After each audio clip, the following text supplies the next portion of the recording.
I love people's reaction when they come in because it looks like a nice St. Louis house. The architecture fits in well. No one knows what to expect, and to see it all open like this, people are really blown away. I'm Ted Swider. I also go by Red Ted because of my hair.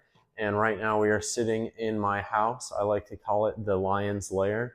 This is basically my magnum opus.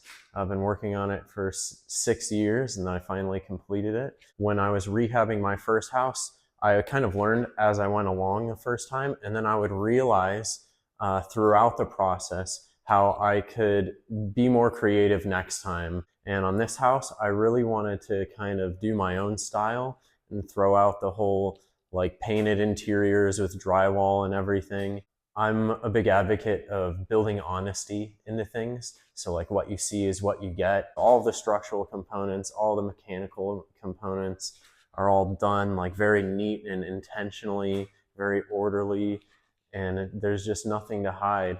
I mean, every brick, whether it's from this house or I salvaged it from somewhere, it tells a story. It's part of St. Louis history. I see a lot of problems with finished basements. I mean, when you put drywall on stone, it tends to get gross, or the floors are always cold, or you feel like you're in a dungeon. Putting a house in the basement had some challenges that I had to defeat. So one thing is nobody likes a cold floor. So this concrete floor is all heated. Nobody likes darkness, but there's plenty of natural light because I opened up the back wall. There's a huge hole in the floor here that really kind of makes you feel like the vertical energy between the two levels, and it lets a lot of light down in here, and it kind of creates like an interactive space. So it's really social. Like you can talk to people or look at them in different areas of the house.